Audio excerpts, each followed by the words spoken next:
Hello friends, अभी तक अपन ने ना रिलेटिव मोशन, प्रोजेक्टाइल मोशन और जो रेक्टिलिनियर मोशन है वो कंप्लीट कर लिया। इससे अलावा हमने इनसे रिलेटेड काफ़ी सारे क्वेश्चंस भी कर लिए। अब जो पार्ट में स्टार्ट कराने जा रहा हूँ, ठीक है, वो थोड़ा सा लीक से हटकर है, बट अभी तक जितना पढ़ा है वो सारा का सारा इसके अंदर यूज़ हो जाएगा। आज अपन जो पार्ट स्टार्ट करने जा रहे हैं, ठीक है, वो आपका है ऑप्टिक्स का बेसिकली। ठीक, तो उससे रिलेटेड आज अपन अब बात करने जा रहे हैं। ठीक है, देखो ज़रा, पहले मेरी बात सुनो। ऑप्टिक्स बेसिकली, ठीक है, कुछ पार्ट्स में पढ़ेंगे। ऑप्टिक्स के अंदर अपन, ठीक है, दो पार्ट्स में बेसिक पढ़ेंगे पूरे चैप्टर को। एक आपका रे में होगा और एक वेव ऑप्टिक्स के नाम से होगा। रे ऑप्टिक्स अपन अभी पढ़ लेंगे और जो वेव ऑप्टिक्स का पार्ट है, वो वेव ऑप्टिक्स का पार्ट जो है वो अपन आगे कंटिन्यू करेंगे। कब? वो पार्ट अपन करेंगे जब अपन साउंड वेव्स और जो वेव ऑप्टिक, वो वेव का पोर्शन है स्ट्रिंग का, उसको कर चुके होंगे तब। ठीक, सो अभी अपन जो करेंगे वो सिर्फ ज्योमेट्रिकल ऑप्टिक्स या रे ऑप्टिक्स, जिसको भी आप नाम से जानते होंगे, वो अपन स्टार्ट करेंगे। ठीक है ना। सो आज अपन वही स्टार्ट कर रहे हैं। ठीक है, तो देखो ज़रा, सबसे पहले छोटी सी बात, एक सबसे पहले बता देता हूँ ऑप्टिक्स बेसिकली है क्या। सो देखो, मेरी बात सुनो। आप अपने आसपास किसी भी ऑब्जेक्ट को देख पा रहे हो जस्ट बिकॉज ऑफ, किसकी वजह से? किसकी वजह से देख पा रहे हो? हम देख पा रहे हैं जस्ट बिकॉज ऑफ लाइट। ठीक, किसकी वजह से देख पा रहे हैं? Just because of light. ठीक, अच्छा, सो लाइट की जो बेसिक स्टडी है, पूरी की पूरी जो लाइट की स्टडी है, उसको कहा जाता है ऑप्टिक्स। ठीक है, लास्ट ईयर भी देखा जाए तो मिनिमम 2 से 3 क्वेश्चन इस पार्ट से रहे थे। ऑप्टिक्स को अपन 2 पार्ट्स में पढ़ेंगे। ठीक है, एक पढ़ेंगे अपन ज्योमेट्रिकल ऑप्टिक्स के नाम से, और दूसरा पार्ट अपन जो पढ़ेंगे वो पढ़ेंगे अपन वेव ऑप्टिक्स के नाम से। तो ज्योमेट्रिकल ऑप्टिक्स और वेव ऑप्टिक्स, ये 2 पार्ट होंगे। इनमें से आप ये मान के चलो कि 2 से 3 क्वेश्चन लास्ट ईयर भी इससे थे। ठीक है, 2 से 3 क्वेश्चन इस पार्ट से रहेंगे और 1 से 2 क्वेश्चन जो है वो इस पार्ट से रहता है। ठीक है, ओवरऑल अगर देखा जाए तो 4 से 5 क्वेश्चन जो है वो ऑप्टिक्स कवर करता है। 4 से 5 क्वेश्चन मिनिमम ऑप्टिक्स हर साल कवर कर लेता है। ठीक है, अच्छा, लेकिन इतना ध्यान रखना है कि इसको करने के लिए जो रेक्टिलिनियर मोशन या फिर जो काइनेमेटिक्स वाला पार्ट है, उसको थोड़ा सा ध्यान रखना। रिलेटिव, काइनेमेटिक्स का तीनों पार्ट, रिलेटिव, प्रोजेक्टाइल और रेक्टिलिनियर। ठीक है, थोड़ा ध्यान से। ठीक, अच्छा, चलो, तो सबसे पहले मैंने बता दिया आपको कि इसका कितना पार्ट ज़रूरी है। ठीक है, अच्छा, और हम स्टार्ट करते हैं। ठीक है, चलो देखो यार, सिंपल सी बात, सबसे पहले मैं बताने वाला हूं ऑप्टिक्स है क्या। ठीक, तो देखो ज़रा, ऑप्टिक्स के अंदर हम स्टडी करते हैं study of light and phenomena related to light. ठीक है, जो भी लाइट है, ठीक है, लाइट क्या है वो भी बताएगा अभी मैं। तो लाइट और लाइट से रिलेटेड जितने भी फिनोमेनाज हैं, ठीक है, उनकी स्टडी जो है that is basically termed as optics. ठीक है, अच्छा, अब ऑप्टिक्स के 2 पार्ट है, जैसा मैंने यहां पर लिखा हुआ है, एक ज्योमेट्रिकल ऑप्टिक्स है, एक वेव ऑप्टिक्स है। ठीक, अच्छा, अब आप कब कहेंगे कि किसे अपन ज्योमेट्रिकल ऑप्टिक्स में पढ़ेंगे और किस पार्ट को अपन वेव ऑप्टिक्स के अंदर पढ़ते हैं। ठीक है, अच्छा, तो उसको समझाने के लिए थोड़ा सा पहले ये समझते हैं बेसिकली कि लाइट क्या है। ठीक, देखो जरा, तो अपन बात करने जा रहे हैं अब सबसे पहले लाइट से रिलेटेड।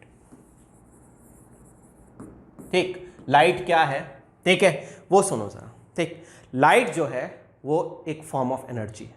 क्या है? It's a form of energy, एक फॉर्म ऑफ एनर्जी है जो क्या करती है, विच मेक्स ऑब्जेक्ट विजिबल, जिसकी वजह से ऑब्जेक्ट्स जो है वो हमें दिख पाते हैं। एक ऐसी फॉर्म ऑफ एनर्जी जो ऑब्जेक्ट्स को दिखा पाती है, वो क्या कहलाती है? वो कहलाती है आपकी लाइट। ठीक, अच्छा, अब ये जो लाइट है, ठीक है, इसके बारे में अगर बात करते हैं तो लाइट जो है, जो इसकी वेवलेंथ है, लाइट की जो वेवलेंथ है, लाइट को अगर हम वेव कंसीडर करते हैं, अभी बताएगा मैं कि कब लाइट को वेव कंसीडर करना है और कब इसको पार्टिकल कंसीडर करना है। ठीक है, सो लाइट जो है, ठीक है, इसको जब हम वेव कंसीडर करेंगे, लाइट जब हम इसको वेव कंसीडर करेंगे, तो जो इसकी वेवलेंथ है, ठीक है, वो वेवलेंथ होती है 360 नैनोमीटर से लेके, ठीक है, 700 नैनोमीटर तक। ठीक है, यानी 360 नैनोमीटर से लेके 100 नैनोमीटर तक इसकी वेवलेंथ अप्रॉक्स होती है। ठीक, अच्छा, अब इसका अगर मैं ऑर्डर देखता हूं, जो वेवलेंथ है इसका जो ऑर्डर है, ठीक है, वो ऑर्डर कितना है? देखो, 100 इंटू नैनोमीटर, तो 100 इंटू 10 की पावर -9, मतलब इसका जो ऑर्डर है वो लगभग कितना है, इसका ऑर्डर है 10 की पावर -7 मीटर का। इसका जो ऑर्डर है वो है लगभग 10 की पावर -7 मीटर का। ठीक है, ये इस ऑर्डर की वेवलेंथ की वेव्स हैं बेसिकली। ठीक है, इस ऑर्डर की वेवलेंथ की वेव्स हैं ये। ठीक, अच्छा, अब मैंने ये सब पहले क्यों बता दिया, लाइट बाकी कुछ बताने से पहले, इसलिए ताकि ज्योमेट्रिकल ऑप्टिक्स वर्ड का मतलब क्लियर करा सकूं। ठीक, अब जरा देखो, जब मुझे वेवलेंथ पता चल गई कि 10 की पावर -7 मीटर के अप्रॉक्स की इसकी वेवलेंथ है, ठीक है, इस ऑर्डर की इसकी वेवलेंथ होती है, तब आगे सुनो कि अगर आपका जो ऑब्जेक्ट है, ठीक है, अगर आपका जो ऑब्जेक्ट है उसका जो साइज है, ऑब्जेक्ट साइज जो है, ठीक है, वो कंपेरेबल है वेवलेंथ ऑफ लाइट के, वो अगर कंपेरेबल है वेवलेंथ ऑफ लाइट के, ठीक है, तो अपनी स्टडी कहलाती है ज्योमेट्रिकल ऑप्टिक्स के अंदर।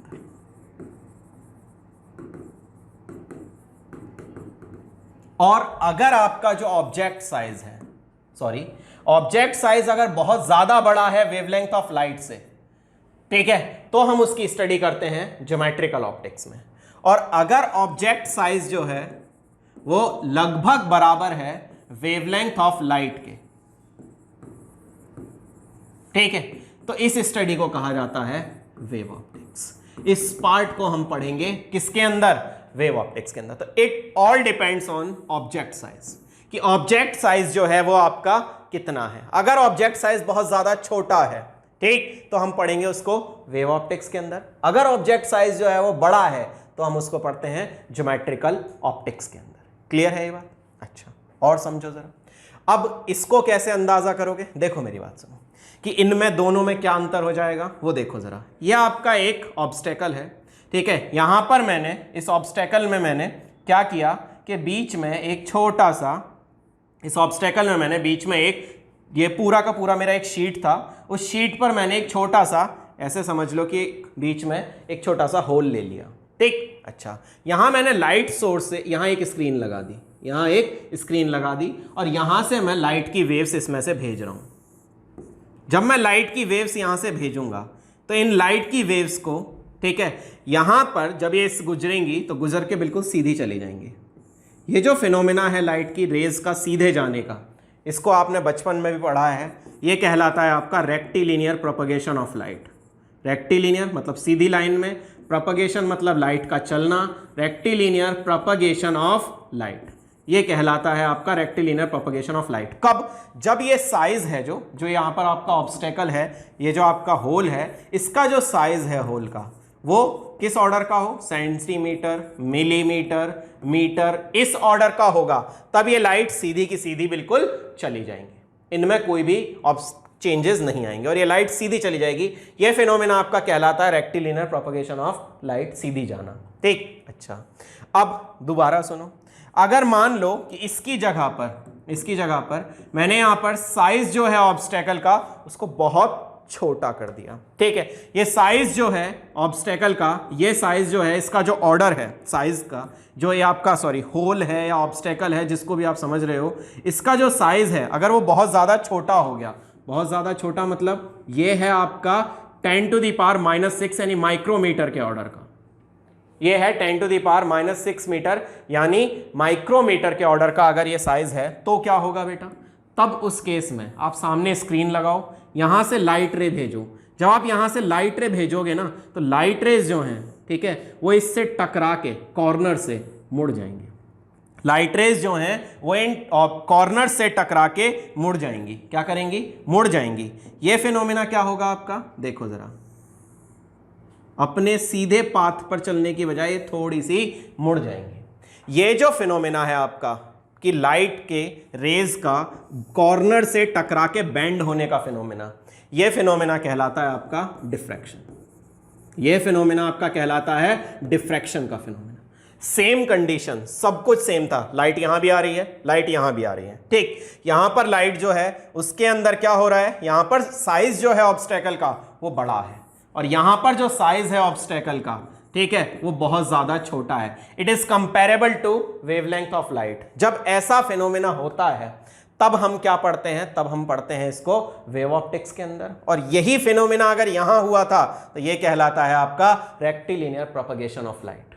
ठीक, तो ये आप पढ़ेंगे अंडर द ज्योमेट्रिकल ऑप्टिक्स, ये आप ज्योमेट्रिकल ऑप्टिक्स के अंदर पढ़ते हैं। और ये जो फिनोमेना है आपका, ये कहलाता है आपका वेव ऑप्टिक्स का फिनोमेना।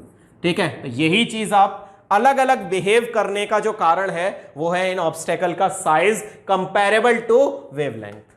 ठीक है, इन दोनों केसेस में अलग अलग फिनोमेना होंगे, बट काय का अंतर है, ऑब्स्टेकल साइज का। अब समझ में आ गया होगा कि वेव ऑप्टिक्स के अंदर क्या पढ़ना है और ज्योमेट्रिकल ऑप्टिक्स के अंदर क्या पढ़ना है। ठीक है, अच्छा, अब जब ये समझ में आया तब मैं शुरू करता हूं अपना topic, that is called geometrical optics. अब मैं आपके सामने शुरू कर रहा हूं ज्योमेट्रिकल ऑप्टिक्स की बातें। ठीक है, अच्छा, लाइट क्या था ये मैं बता चुका था आपको। लाइट क्या है, लाइट एक फॉर्म ऑफ एनर्जी थी। क्या करती थी जो, लाइट एक फॉर्म ऑफ एनर्जी है जो क्या करती है, जो हमें ऑब्जेक्ट दिखाती है। इतनी बात तुम्हें समझ में आ गई थी। ठीक, अच्छा, अब दूसरी बात, लाइट जो है आपकी, ठीक है, उसका नेचर क्या है। अगली बात ये आ जाओ कि लाइट जो है उसका नेचर क्या है। लाइट जो है उसका नेचर क्या है, लाइट पार्टिकल है कि लाइट वेव है, क्या है, उससे रिलेटेड बात करते हैं। ठीक, तो देखो जरा, तो जो नेचर से रिलेटेड बात है, ठीक है, नेचर ऑफ लाइट। अब सुनो जरा, नेचर ऑफ लाइट की जब बात करते हैं तो दो बातें। सबसे पहले इससे रिलेटेड काफ़ी सारी थ्योरीज आई हैं नेचर ऑफ लाइट से रिलेटेड। ठीक है, उन थ्योरीज के बेसिस पर हम आगे बढ़ेंगे। ठीक, सबसे पहली जो थ्योरी थी that is basically the Newton corpuscular theory. ठीक है, सबसे पहली जो थ्योरी थी वो थी न्यूटन की कॉर्पस्क्यूलर थ्योरी। इसके हिसाब से लाइट जो है, ठीक है, इसके हिसाब से लाइट जो है वो छोटे छोटे पार्टिकल से मिलकर बनी थी। लाइट जो है वो छोटे छोटे पार्टिकल से मिलकर बनी थी। इन पार्टिकल्स को क्या कहा जाता है, इन पार्टिकल्स को कहा जाता है कॉर्पसल्स। इन पार्टिकल्स को क्या कहा जाता है, इन पार्टिकल्स को कहा जाता है कॉर्पसल्स। इन पार्टिकल्स से मिलकर लाइट बनी हुई है, ऐसा कहा था किसने, न्यूटन सर ने। ठीक, इन्होंने कहा था कि लाइट जो है वो छोटे छोटे पार्टिकल्स यानी कॉर्पसल्स से मिलकर बनी है। ठीक है, और on the basis of this theory उन्होंने कुछ फिनोमिनाज एक्सप्लेन किए थे। कौन कौन से, रिफ्लेक्शन का फिनोमिना, रिफ्रैक्शन का फिनोमिना, ठीक है, रेक्टिलिनियर प्रोपगेशन का फिनोमिना। इस फिनोमिनास को सबको उन्होंने एक्सप्लेन किया था। ठीक है, इन सारे फिनोमिनास को उन्होंने एक्सप्लेन किया था पूरी तरह से सेटिस्फैक्टरली। ठीक है, लेकिन कुछ फिनोमिनाज ऐसे भी थे जिनको वो एक्सप्लेन नहीं कर पाए थे। वो फिनोमिनाज आपके कौन से हैं वो भी देख लीजिए जरा। वो फिनोमिनाज थे आपके जैसे इंटरफेरेंस का फिनोमिना। ठीक है, अगली बात पोलराइजेशन का फिनोमिना। ये फिनोमिनाज उनके बेसिस पर एक्सप्लेन नहीं हुए थे।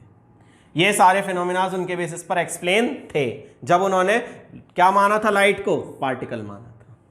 ठीक, अच्छा, इसके बाद में न्यूटन की जो थ्योरी थी, इसके बाद में जो सेकेंड थ्योरी इससे रिलेटेड आई थी वो थ्योरी थी हाइगन्स की वेव थ्योरी। हाइगन्स की वेव थ्योरी सेकेंड थ्योरी थी आपकी, हाइगन्स की वेव थ्योरी। ठीक है, इस हाइगन्स की वेव थ्योरी के अंदर क्या था, हाइगन ने कहा था कि लाइट जो है, ठीक है, वो आपकी एक वेव है।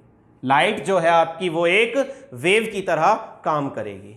ठीक है, सो हाइगन्स थ्योरी के अकॉर्डिंग लाइट जो है वो कंसिडर की जाती है एक वेव। ठीक है, यानी इसके अकॉर्डिंग जो नेचर है लाइट का, ठीक है, वो कंसिडर किया जाता है वेव नेचर। ठीक है, कि लाइट जो है वो आपकी वेव से मिलकर बनी हुई है। ठीक, अच्छा, आगे बढ़ते हैं। नेक्स्ट आपसे ये बोल रहा है कि इसके बेसिस पर आपके जो फिनोमिनाज रिफ्लेक्शन का था वो कंप्लीटली एक्सप्लेन, रिफ्रैक्शन का फिनोमिना कंप्लीटली एक्सप्लेन। ठीक, इसके अलावा आपके इंटरफेरेंस डिफ्रैक्शन के जो फिनोमिनाज थे वो भी एक्सप्लेन हो गए। ठीक है, इंटरफेरेंस हुआ, डिफ्रैक्शन हुआ, ये सारे फिनोमिनाज इसके बेसिस पर कंप्लीटली एक्सप्लेन हो गए थे। बट इसके बाद के कुछ phenomenas like photo electric effect, ठीक है, या फिर बाकी कुछ इफेक्ट्स, ये फिनोमिनाज एक्सप्लेन नहीं हुए थे on the basis of Huygens wave theory. इस केस में क्या हुआ, ये थ्योरी भी डिस्कार्ड हुई। ठीक, इसके बाद में नेक्स्ट अगली थी आपकी मैक्सवेल की ईएम वेव थ्योरी। ठीक है, इसके बेसिस पर क्या बोला गया, इसके बेसिस पर बोला गया कि जो लाइट है, ठीक है, it's basically an EM wave. Light जो है वो बेसिकली क्या है, आपकी एक ईएम वेव है। ईएम वेव बोले तो लाइक ई बोले तो इलेक्ट्रोमैग्नेटिक वेव। ठीक है, इसका मतलब क्या है, इलेक्ट्रोमैग्नेटिक वेव। ठीक है, सो बोला गया कि लाइट जो है वो क्या है, लाइट जो है वो एक इलेक्ट्रोमैग्नेटिक वेव है। ठीक है, इसमें क्या होगा, इसमें होता है कि जो आपका इलेक्ट्रिक फील्ड है, ठीक है, वो आपका ऊपर नीचे वाइब्रेट कर रहा है। ठीक, अच्छा, और मैग्नेटिक फील्ड जो है वो आपका आगे पीछे वाइब्रेट कर रहा है। ठीक, और इन दोनों के परपेंडिकुलर जो वेव चल रही है, इन दोनों के परपेंडिकुलर जो वेव चल रही है, that wave is basically the electromagnetic wave. ठीक, देखो जरा, ऐसे देखो, ये आपका एक्स प्लेन है, ठीक है, इसके अंदर आपका क्या वाइब्रेट कर रही है, इलेक्ट्रिक फील्ड। ठीक, अच्छा, यानी ऊपर नीचे आपकी इलेक्ट्रिक फील्ड वाइब्रेट कर रही है, आगे पीछे आपकी मैग्नेटिक फील्ड वाइब्रेट कर रही है। ठीक, सो देखो, ये आपकी इलेक्ट्रिक फील्ड की वाइब्रेशन, ये आपकी मैग्नेटिक फील्ड की वाइब्रेशन, इन दोनों के परपेंडिकुलर जो मैं चल रहा हूं, ये वेव कौन सी हुई, this is basically EM wave. जो ये वेव चल रही है, यानी जो मैं चल रहा हूं, ये मूवमेंट जो है, ये किस वेव की है, it is basically the EM wave. ठीक, अच्छा, सो मैक्सवेल के अकॉर्डिंग लाइट जो है वो ईएम वेव थी। ठीक है, अच्छा, इसके बाद में एक और थ्योरी आई, that is Planck's quantum theory. इसके हिसाब से जो लाइट है, ठीक है, वो लाइट जो है वो छोटे छोटे पैकेट्स ऑफ एनर्जी की फॉर्म में बनी हुई है। उन पैकेट्स ऑफ एनर्जी को क्या कहा जाता है, दीज आर कॉल्ड फोटोन या क्वांटा। ठीक है, इन्हीं को क्या कहा जाता था, क्वांटा। ठीक है, और ग्रुप ऑफ क्वांटास जो थे उनको बोला गया फोटोन। ठीक है, ये जो एनर्जी पैकेट्स हैं छोटे छोटे, इनको कहा गया कि ये फोटोन्स हैं। ठीक है, और इन्हीं से मिलकर लाइट बनी हुई है। ठीक, फाइनली एक सिंगल ऐसी कोई थ्योरी नहीं थी, इसके बारे में अपन और पढ़ेंगे। ठीक है, नेक्स्ट चैप्टर जो मॉडर्न फिजिक्स के आएंगे उनमें। ठीक है, इसके अलावा ऐसी कोई थ्योरी नहीं थी जो सिंगल थ्योरी इन सारे कंसेप्ट्स को, लाइट के को एक्सप्लेन कर पाती। ठीक है, फाइनली, ठीक है, डी ब्रोगली एक साइंटिस्ट थे जिनके बारे में आपने पढ़ा भी होगा पहले। सो डी ब्रोगली ने कहा कि लाइट जो है, ठीक है, इट हैज ड्वेल नेचर। इसका नेचर जो है वो कैसा है, ड्वेल नेचर। ठीक है, लाइट जो है वो कभी तो वेव की तरह बिहेव करेगी और कभी जो है वो पार्टिकल की तरह बिहेव करेगी।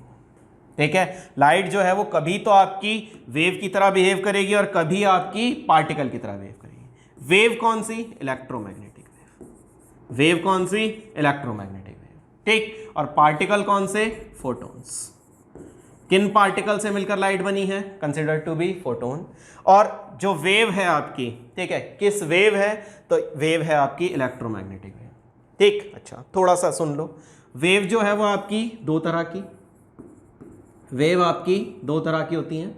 ठीक है, एक होती हैं आपकी जिनको मीडियम की रिक्वायरमेंट होती है, material medium required for propagation. Propagation के लिए मटेरियल मीडियम की रिक्वायरमेंट होती है, उसको कहा जाता है वेव को मैकेनिकल वेव।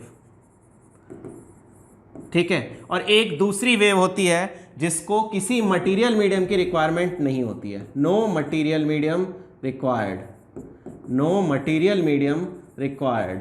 ठीक है, इन वेव्स को कहा जाता है नॉन मैकेनिकल या फिर इलेक्ट्रोमैग्नेटिक वेव्स। जिनको चलने के लिए किसी मीडियम की रिक्वायरमेंट नहीं होती है, वो वेव्स आपकी कौन सी हैं, इलेक्ट्रोमैग्नेटिक वेव्स हैं। ठीक है, और जिन वेव्स को चलने के लिए आपकी रिक्वायरमेंट होती है किसी मीडियम की, वो वेव्स आपकी मैकेनिकल वेव कहलाती हैं। ठीक, अच्छा, इसके अलावा अगर इन वेव्स का नेचर पूछा जाता है तो बेटा देखो, on the basis of propagation, ठीक है, वेव दो तरह की हो सकती है। ठीक है, एक होती है आपकी लॉन्गिट्यूडनल वेव, ठीक है, और एक होती है आपकी ट्रांसवर्स वेव। ठीक है, यहां पर जो वेव है, लाइट जो वेव है, उसका जो नेचर है वो है बेसिकली ट्रांसवर्स वेव। लाइट जो है वो किस तरह की वेव है, ट्रांसवर्स वेव। जो भी वाइब्रेशन होंगे, ठीक है, वो पार्टिकल्स वाइब्रेशन तो यहां नहीं है एज सच, ठीक है, बट जो इलेक्ट्रिक फील्ड और मैग्नेटिक फील्ड वाइब्रेट करेंगे, these vibrate perpendicular to the wave propagation. ये वेव प्रोपगेशन की डायरेक्शन के परपेंडिकुलर मूव करते हैं, that's why it is considered to be of transverse nature. ठीक, अच्छा। और फोटॉन्स जिन पार्टिकल से मिलकर बनी हुई हैं, ठीक है, उनके बारे में नेक्स्ट चैप्टर में आपको बहुत, मतलब जो मॉडर्न फिजिक्स के चैप्टर्स हैं उनके बारे में काफ़ी सारा बता दूंगा। ठीक है, अच्छा। अब लाइट को जब अपन वेव कंसिडर करेंगे, ठीक है, कब? जब लाइट प्रोपगेट करेगी। जब लाइट प्रोपगेट करेगी तो ड्यूरिंग प्रोपगेशन ये बिहेव करेगी एज अ वेव, और जब ये किसी मीडियम के या मटेरियल के या मैटर के कांटेक्ट में आएगी, जब ये मैटर कांटेक्ट में आएगी तब ये बिहेव करेगी एज अ पार्टिकल नेचर। तो जब चलेगी तब वेव की तरह, और जब किसी मैटर के कांटेक्ट में आएगी तब बिहेव करेगी as a particle nature. Clear? अच्छा। अब जब प्रोपगेट करेगी तो वेव की तरह काम करेगी, और जब वेव की तरह काम करेगी तो किस स्पीड से चलेगी, क्या वेवलेंथ होगी, उस सब से रिलेटेड बात करते हैं थोड़ी सी। सुनिए ज़रा, आपसे ये कह रहा है कि जो स्पीड ऑफ लाइट है, किसी भी ईएम वेव की स्पीड की बात करते हैं तो स्पीड ऑफ लाइट जो है, ठीक है, it is given by C. ये पहले बात कर रहा हूं इन वैक्यूम, जब वैक्यूम में लाइट की स्पीड की बात होती है तो C इक्वल्स टू 1/√ऑफ mu naught epsilon naught. C equals to 1/√ऑफ म्यू नॉट एप्सिलॉन नॉट। बेटा लोग, म्यू नॉट की वैल्यू और एप्सिलॉन नॉट की वैल्यू ये आपको पता है, ठीक है। इन वैल्यूज के बेसिस पर हम स्पीड ऑफ लाइट निकाल सकते हैं। So mu naught is 4 pi into 10⁻⁻7 और एप्सिलॉन नॉट इज 8.854 इंटू 10⁻⁻12। इन दोनों को जब मल्टीप्लाई करते हैं then we got the value of C, ठीक है, और ये वैल्यू आती है 3 इंटू 10⁸ मीटर पर सेकेंड या फिर 3 इंटू 10⁵ किलोमीटर पर सेकेंड। ठीक है, ये लाइट की स्पीड आती है किसके अंदर? इन वैक्यूम, सबसे पहले। ठीक, अच्छा। अगर आप किसी मीडियम में जाते हैं तो, अगर आप किसी मीडियम में जाएंगे तो स्पीड ऑफ लाइट जो होगी आपकी, यानी v, so v equals to हो जाएगा आपका 1/√ऑफ, जब मीडियम की बात करेंगे तो यहाँ पर परमिटिविटी मीडियम की और एप्सिलॉन भी मीडियम का। ठीक है, अच्छा। अगर थोड़ा बहुत आपको याद है तो एप्सिलॉन r जो होता है ये होता है एप्सिलॉन/एप्सिलॉन नॉट, और म्यू r जो होता है ये होता है आपका म्यू नॉट। ठीक है, ये वैल्यू आपकी किसके इक्वल हो जाती हैं? Mu naught. ठीक है, ये म्यू नॉट। यहाँ से अगर आप म्यू निकालते हो तो क्या हो जाएगा? म्यू नॉट म्यू आर, और एप्सिलॉन निकालते हो तो एप्सिलॉन नॉट एप्सिलॉन आर। ठीक है, ये वैल्यूज को यहाँ पुट कर लेते हैं। 1/√ऑफ म्यू नॉट म्यू आर और एप्सिलॉन नॉट एप्सिलॉन आर। ठीक है, इसमें से कुछ वैल्यूज अलग कर लेते हैं। वैल्यू अलग करी 1/म्यू नॉट एप्सिलॉन नॉट का रूट, ठीक है, और root of mu naught epsilon mu r epsilon r, ये मैंने अलग कर लिया। ठीक है, अच्छा। ये टर्म पूरा का पूरा आपका C बन गया, तो मैं इसको लिख सकता हूँ C/√ऑफ म्यू आर एप्सिलॉन आर। ठीक, अच्छा। ये किसके अंदर बात कर रहा हूं मैं? ये किसी भी एक जनरल मीडियम के अंदर स्पीड ऑफ लाइट की बात कर रहा हूं। ठीक, अच्छा। अब speed of light in any medium, अगर ये मैं बात करता हूं तो मैं निकाल सकता हूं कि v इक्वल्स टू C/, ये जो मेरे पास फैक्टर आया है नीचे म्यू आर एप्सिलॉन आर, ये डिपेंड करता है उस मीडियम की रिलेटिव परमेबिलिटी और रिलेटिव परमिटिविटी के ऊपर। इस टर्म को नाम दिया जाता है n। ठीक है, सो v इज इक्वल टू होता है C/n। ये n क्या होता है बेटा लोग? This n is nothing but just the refractive index. इसको नाम दिया जाता है बेटा रिफ्रैक्टिव इंडेक्स। ठीक है, तो यहां से फॉर्मूला बनता है n इक्वल्स टू C/v। ठीक है, so speed of light in vacuum upon speed of light in medium, इन दोनों का जो रेशियो है, ठीक है, ये कहलाता है आपका रिफ्रैक्टिव इंडेक्स। ठीक है, एक्चुअल में है क्या? जो भी मीडियम आपका प्रेजेंट है उसके अंदर स्पीड ऑफ लाइट कितनी कम हो जाती है, that depends on this factor. ठीक है, अच्छा। और देखो जरा, n की वैल्यू किसके इक्वल हो गई? यहां से n की वैल्यू आ गई C/v। ठीक है, ये आपका रिफ्रैक्टिव इंडेक्स हुआ। ठीक है, अच्छा। इसकी ज़्यादातर जो बात है वो अपन रिफ्रैक्शन के अंदर करेंगे, बट बेसिक उसका मैं यहाँ पर बता देता हूँ। n equals to C/v। C is what? तो देखो, स्पीड जो होता है वो लैम्डा इंटू फ्रीक्वेंसी होता है। ये स्पीड काय में है? स्पीड है आपकी वैक्यूम के अंदर, सो लैम्डा नॉट ले लिया, फ्रीक्वेंसी को f ले लिया। ऐसे ही स्पीड जो है मीडियम में, मीडियम में जाने पर स्पीड जो है लैम्डा नॉट, और इसमें इस मीडियम के अंदर लैम्डा एम ले ली, ठीक है, और यहाँ फ्रीक्वेंसी एफ। देखिए ज़रा फ्रीक्वेंसी जो होती है, फ्रीक्वेंसी जो होती है, ठीक है, ये आपकी प्रॉपर्टी होती है सोर्स की। जो सोर्स ऑफ लाइट है, जहाँ से लाइट आ रही है, ठीक है, ये प्रॉपर्टी होती है उसकी। It doesn't depends on frequency, it doesn't depend on medium, ये कभी भी मीडियम पर डिपेंड नहीं करती है, ठीक है। ये डिपेंड करेगी कहाँ से सोर्स क्या है आपका और कितनी लाइट आ रही है, ठीक। अच्छा, इस बात पर आगे देखो जरा। तो फ्रीक्वेंसी जो है वो सोर्स ऑफ लाइट की आपकी प्रॉपर्टी हो गई। तो ये फ्रीक्वेंसी आपकी सेम रहेगी मीडियम बदलने पर भी। तो n जो है वो किस किस का रेशियो हो गया? It's also the ratio of lambda naught upon lambda m, मतलब वेवलेंथ इन वैक्यूम और wavelength in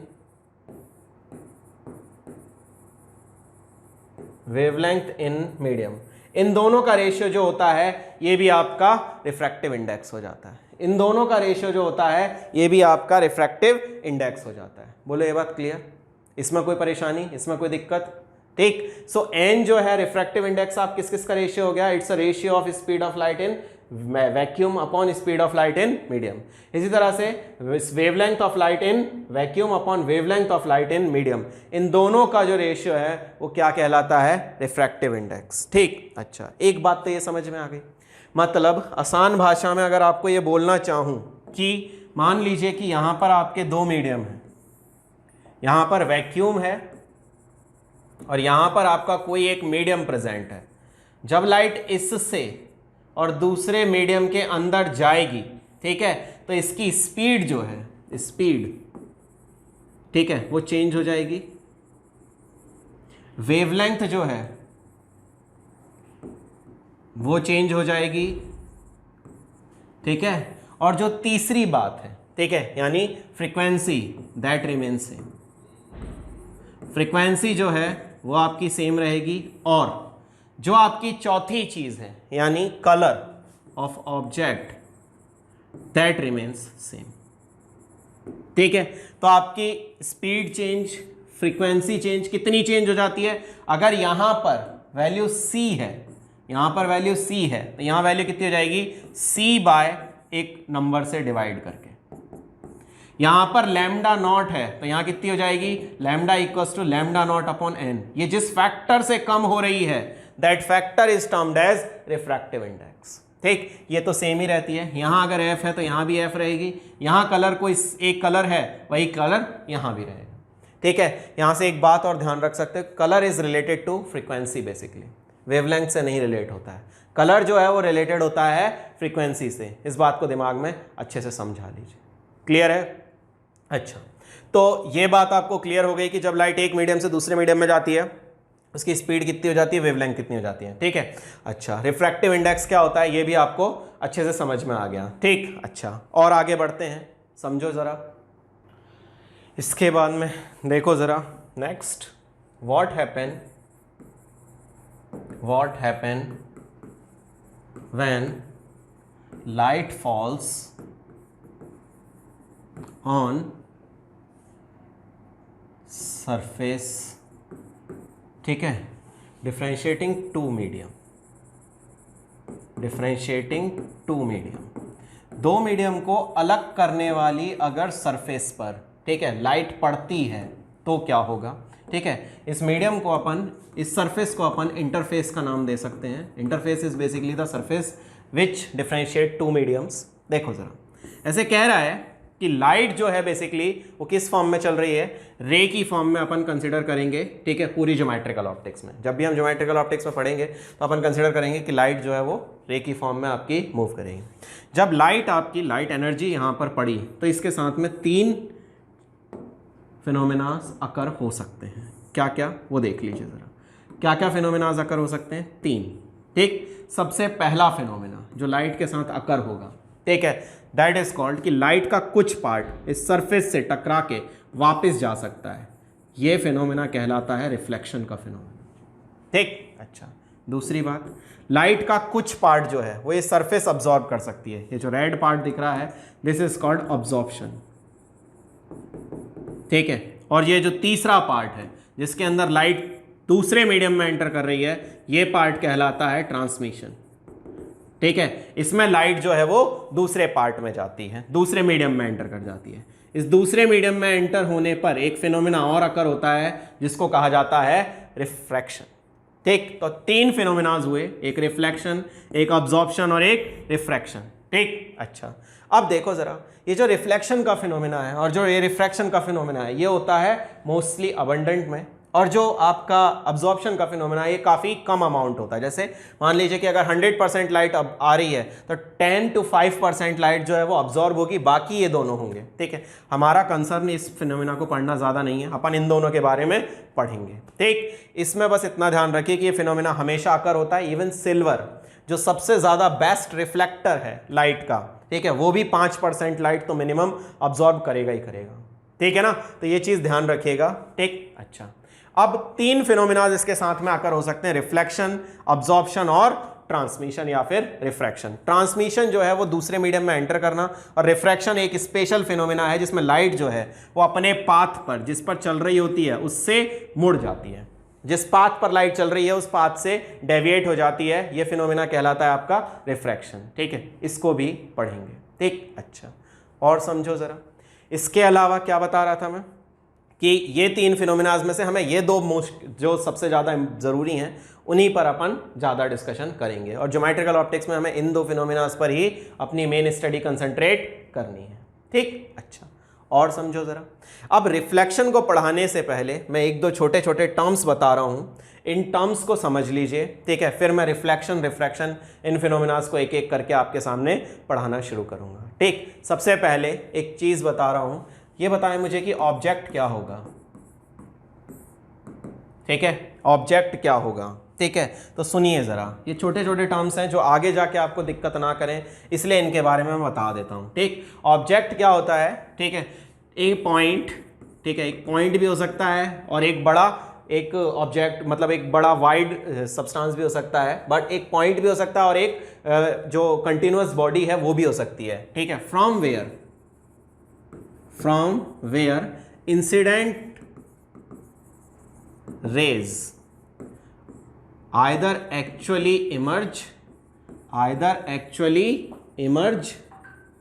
or appears to emerge, या तो एक्चुअली इमर्ज करती हैं और appears to emerge, या तो एक्चुअल में इमर्ज करती हैं और appears to emerge, उसको कहा जाता है आपका ऑब्जेक्ट। क्लियर है ये बात। अच्छा और समझो जरा, ऑब्जेक्ट जो है आपका ये 2 तरह का हो सकता है। ऑब्जेक्ट आपका 2 तरह का हो सकता है, एक रियल और एक हो सकता है आपका वर्चुअल ऑब्जेक्ट। एक रियल ऑब्जेक्ट हो सकता है, एक वर्चुअल ऑब्जेक्ट हो सकता है। ठीक है, रियल ऑब्जेक्ट और वर्चुअल ऑब्जेक्ट, इन दोनों को समझाता हूं। सो बेटा, रियल ऑब्जेक्ट और वर्चुअल ऑब्जेक्ट की बात कर रहे थे। ठीक है, रियल ऑब्जेक्ट और वर्चुअल ऑब्जेक्ट में क्या होगा वो देखो जरा, कि अगर रेज किसी ऑब्जेक्ट से, ठीक है, बाहर निकलती हुई यानी डाइवर्जिंग रेज दिख रही हैं आपको, कौन सी रेज हैं ये इंसिडेंट रेज हैं, if they are considered to be of diverging nature. ठीक है, सो ये ऑब्जेक्ट जो होगा वो रियल होगा। ठीक है, अच्छा अगर आपका जो रे हैं, ठीक है, वो आपकी कन्वर्जिंग नेचर की हैं, ठीक है, कन्वर्जिंग नेचर की हैं, क्या, इंसिडेंट रे। ठीक है, सो जो आपका ऑब्जेक्ट होगा that must be a virtual object, ये कन्वर्जिंग नेचर की होंगी। सो कन्वर्जिंग रेज अगर होंगी तो यह आपका वर्चुअल ऑब्जेक्ट होगा, virtual object, and this one is real object. ठीक है, अच्छा और अगर रेज आपकी पैरेलल हो गई तो, अगर रेज आपकी पैरेलल रेज हो गई तो पैरेलल रेज के केस में, पैरेलल रेज के केस में क्या होगा बेटा, इस केस में जो ऑब्जेक्ट होगा, ठीक है, that must be a vast object which is placed at infinity. इस केस में जो ऑब्जेक्ट होगा वो वास्ट ऑब्जेक्ट होगा और इन्फिनिटी पर प्लेस किया गया होगा। ठीक, अच्छा सेम कंडीशन अपन अब बात कर लेते हैं इमेज की भी। सो इमेज क्या होगा, तो देखिए जरा, इमेज जो होगा that must be a point और अ कंटिन्यूअस बॉडी। ठीक है, वेयर रिफ्लेक्टेड और refracted rays either actually meet और अपीयर्स टू मीट, या तो एक्चुअल में मीट करें या अपीयर करें मीट करती हुई। तो इस तरह का जो रे है या ऑब्जेक्ट है आपका या पॉइंट है आपका, उसको क्या कहा जाएगा? That is considered to be image. Image can be of two types. Image भी आपकी दो तरह की हो सकती है, ठीक है, एक रियल और एक आपकी वर्चुअल। वही कंडीशन दोबारा से कि अगर रेज आपकी एक्चुअली मीट करें, if rays actually meet at a point after reflection या रिफ्रैक्शन, आफ्टर रिफ्लेक्शन या फिर रिफ्रैक्शन, अगर रेज एक्चुअल में मीट करती हैं तो ऑब्जेक्ट हुआ आपका रियल, ठीक है। इसको आप स्क्रीन पर भी ले सकते हो, इसको आप स्क्रीन पर भी ले सकते हो, ठीक। लेकिन अगर आपका रेज जो है, if rays appears to meet on elongation, अगर आप बढ़ाएं तब जाके वो मिलती हुई नजर आए, अदरवाइज डजेंट मीट, ठीक है। सो ये कहलाते हैं आपकी इमेज, आपकी वर्चुअल, ठीक है। It can not be take on screen, can not be taken on screen, इसको स्क्रीन पर नहीं लिया जा सकता, इसको स्क्रीन पर नहीं लिया जा सकता। क्लियर है ये बात, ठीक। दो बातें, अगर रेज एक्चुअली किसी एक पॉइंट पर मीट कर रही हैं तो वो कहलाएगा आपका रियल, अगर नहीं कर रही हैं, लग रहा है कि करेंगी, ठीक है, तो वो कहलाएगा आपका वर्चुअल इमेज, ठीक है। इसको स्क्रीन पर नहीं लेंगे, ये स्क्रीन पर लिया जा सकता है, खत्म बात, इससे ज्यादा मत याद रखो, ठीक। अच्छा, इसके बाद में अब आपको मैं सिखाने जा रहा हूं अबाउट रिफ्लेक्शन। अब मैं आपको पढ़ाने जा रहा हूं अबाउट रिफ्लेक्शन ऑफ लाइट। अब मैं आपको पढ़ाने जा रहा हूं related to reflection of light, ठीक। अब देखो जरा, बात सुनो यार, सिंपल सा एक कॉमन सा एग्जांपल है कि जैसे लेट अस सपोज आपने क्या किया कि एक लाइट रे को किसी सरफेस पर फेंका। जब आप लाइट रे को सरफेस पर फेंकोगे, ठीक है, तो उसमें से कुछ एनर्जी वो अब्जॉर्ब कर लेगा और कुछ एनर्जी को वापस अपने इनिशियल मीडियम में लौटा देगा। सेम ऐसे ही जैसे आपने किसी दीवार में एक बॉल फेंक के मारी, वो बॉल आपकी जाके टकराई और टकरा के वापस आ गई, ठीक है। इसी तरह से लाइट रेज जो है उसकी एनर्जी का भी क्या होता है? रिफ्लेक्शन होता है। कैसे? आपने दीवार पर लाइट फेंक के मारी, लाइट गई, लाइट जाके टकराई और टकरा के वापस आ गई। ये फिनोमिना क्या कहलाता है? This phenomena is termed as basically the reflection of light. इसी फिनोमिना को अपन क्या कहते हैं? इस फिनोमिना को कहते हैं रिफ्लेक्शन ऑफ लाइट, ठीक। देखो जरा, ऐसे कह रहा है आपसे कि यहां पर मान लीजिए एक ओपेक सरफेस है जिससे लाइट आर पार नहीं जा सकती। आपने यहाँ पर एक लाइट रे सेंड की, ठीक है। इस लाइट रे का कुछ पार्ट तो इसने अपने अंदर अब्जॉर्ब कर लिया, वो ऑब्वियस है, करता है हमेशा, और बाकी पार्ट को इसने अपने इनिशियल मीडियम में बैक कर दिया, ठीक है। The phenomena of this bouncing back of light रे इन इट्स इनिशियल मीडियम, ठीक है। The phenomena of bouncing back of this light रे इन इट्स इनिशियल मीडियम, जिस मीडियम से ये लाइट आई थी उसी मीडियम में वापस लाइट का चला जाना, ये फिनोमिना कहलाता है रिफ्लेक्शन, ठीक। दोबारा सुने, ये फिनोमिना जो दिख रहा है आपको, phenomena of bouncing back of light ray, bouncing back of light ray, ठीक है, in its initial medium, in its initial medium, अपने इनिशियल मीडियम में लाइट का, ठीक है, आफ्टर इंटरेक्टिंग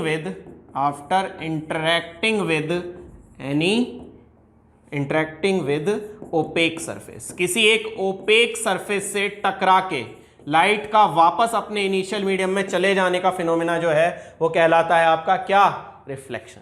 ये फिनोमिना आपका क्या कहलाता है? This is reflection of light, ठीक है। इसमें क्या हो रहा है बेटा, एक कोई सरफेस है, इससे टकरा के लाइट जो है वो वापस आपकी अपने इनिशियल मीडियम में लौट जाती है। ये फिनोमिना लौट के जाने का क्या कहलाएगा आपका? ये कहलाता है आपका रिफ्लेक्शन ऑफ लाइट। क्लियर है ये बात? अच्छा, और समझो और जानो। देखो जरा, ऐसे कह रहा है अब आपसे कि जब लाइट आपकी आई, ठीक है, तो किसी के भरोसे आई होगी, किसी रे से आप रिप्रेजेंट कर रहे हो। इस रे को कहा जाता है इंसिडेंट रे, इस रे को कहा जाता है इंसिडेंट रे। जिसके भरोसे लाइट वापस जाती है, जिस पाथ से वापस जाती हुई अपीयर होती है, उस पाथ को कहा जाता है रिफ्लेक्टेड रे। और जो पॉइंट है जिस पर लाइट आपकी इस सरफेस पर पड़ रही है, ये पॉइंट कहलाता है पॉइंट ऑफ इंसिडेंस। ये पॉइंट कहलाता है आपका पॉइंट ऑफ इंसिडेंस। और इस पॉइंट ऑफ इंसिडेंस पे आप जो 90 डिग्री पर एंगल खींचते हैं, दैट इज बेसिकली नॉर्मल। ये 3 टर्म्स आपको बहुत अच्छे से याद रखने हैं, ठीक है। ये कुछ टॉप पॉइंट्स हैं जो कि याद रखने हैं। रिफ्लेक्टेड रे क्या है? जहां जो टकराने के बाद वापस लौट रही है, जो आ रही है लाइट रे ऑब्जेक्ट से, that is basically incident ray.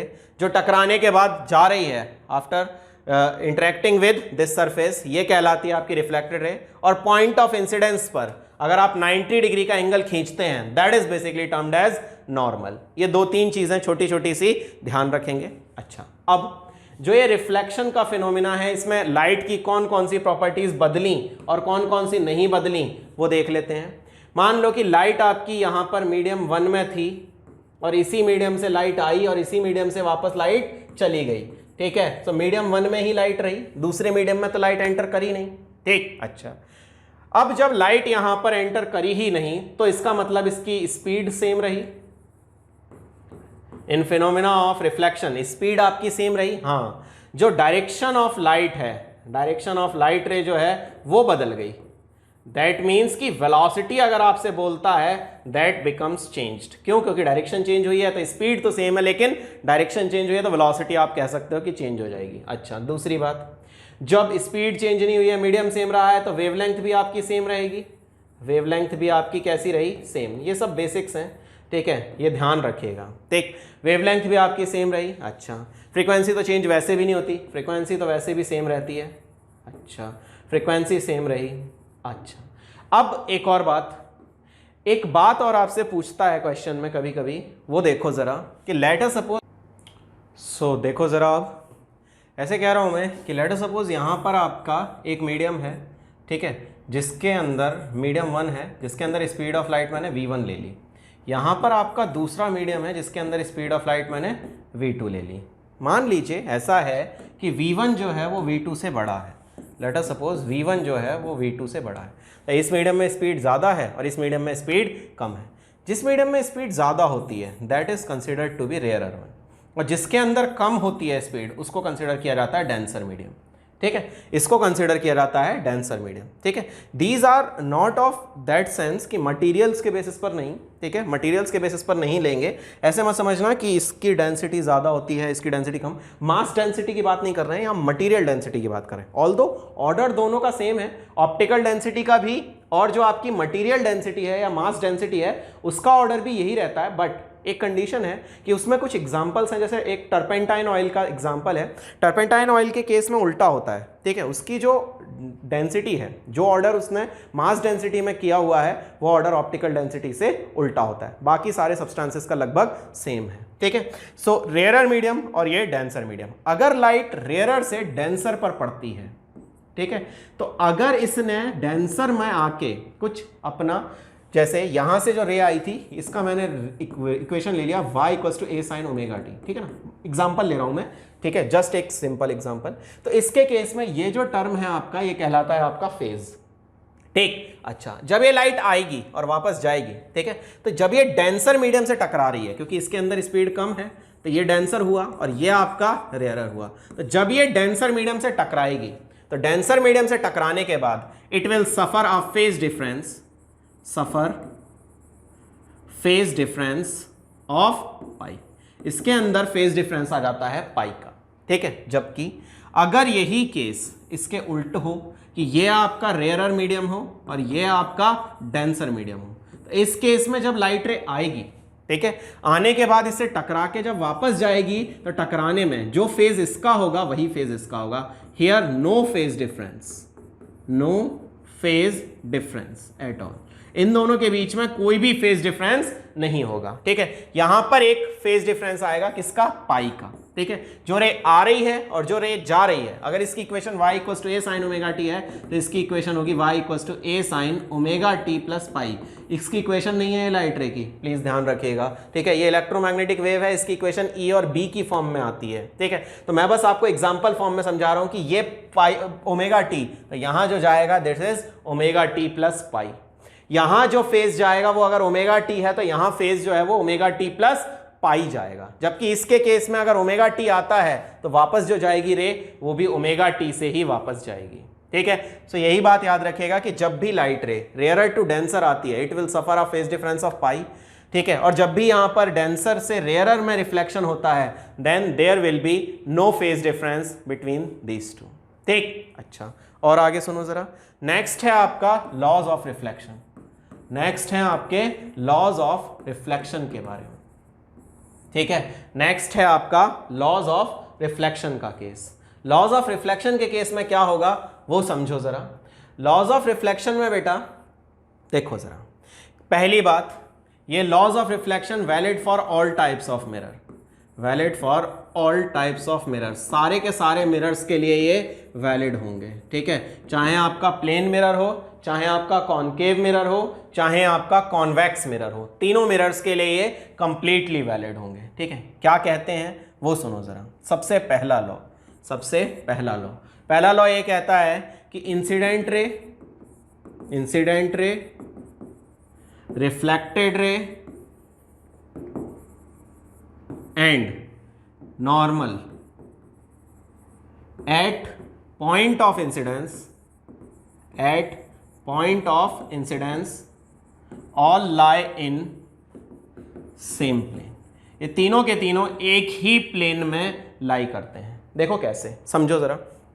ये लेट अस सपोज आपका एक कोई मिरर है, ठीक है, इसको मैंने मिरर शो किया, यहां से आपकी एक इंसिडेंट रे आई, ठीक, यहां पर टकराई, ठीक है, और ये इधर चली गई। ठीक है, तो जरा आप सोचो एक बार कि जो आपका इंसिडेंट रे, ठीक है, इंसिडेंट रे अगर इस प्लेन में आया है, ठीक है, नॉर्मल इस प्लेन में है, तो रिफ्लेक्टेड रे भी इस प्लेन में ही होगी। ऐसा नहीं हो सकता कि इंसिडेंट रे तो इस प्लेन में है और रिफ्लेक्टेड रे इस तरफ कहीं हो, ये पॉसिबल नहीं है। ये तीनों जो हैं वो एक ही प्लेन में लाई करते हैं। अगर मैं यहाँ पर एक प्लेन ड्रॉ करता हूँ, यहाँ पर अगर मैं एक प्लेन ड्रॉ करता हूँ then they will all lie in same plane. ये तीनों के तीनों सेम प्लेन में लाई करेंगे। ठीक है, अगर मान लीजिए कि ये पूरा का पूरा एक सरफेस है आपका, ये मान लीजिए आपका एक सरफेस है जिस पर ये लाइट रे टकरा रही है, तो ये सरफेस जो है इस पर अगर ये तीनों आते हैं then they will all three lie in a same plane. ये तीनों के तीनों एक ही प्लेन में लाई करेंगे। ठीक, अच्छा दूसरी बात, दूसरा जो लॉ ऑफ रिफ्लेक्शन है दैट इज बेसिकली द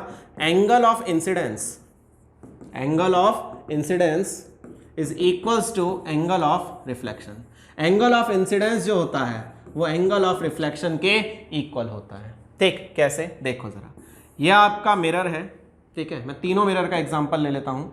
ये आपका एक मिरर है, ठीक है, इट्स अ प्लेन मिरर। इसमें ये आपका पॉइंट ऑफ इंसिडेंस है, तो इस पॉइंट ऑफ इंसिडेंस पर 90 डिग्री खींच दिया। ठीक, सिमिलरली ये आपका अगर एक सर्कुलर मिरर का पार्ट है, कॉनकेव मिरर, ठीक है, ये यहाँ पर इसका सेंटर ऑफ कर्वेचर है। इस सेंटर ऑफ कर्वेचर से, ठीक है, मैंने नॉर्मल खींच दिया, या और किसी पॉइंट पर लेना चाहते हो, ठीक है, सो और किसी पॉइंट पर भी ले सकते हो कि लेट अस सपोज ये इसका नॉर्मल मैंने खींच दिया।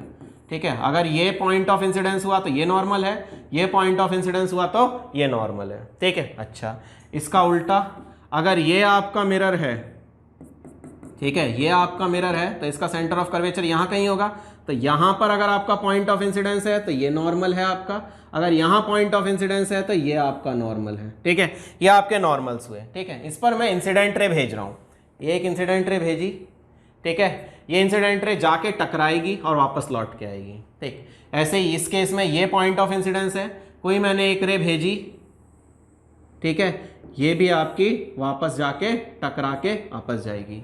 ठीक है, ये आपका इस केस में नॉर्मल है, ये इसमें केस में जो सी है वो पीछे की साइड है, कोई दिक्कत नहीं है मुझे, ऐसे भेजा मैंने।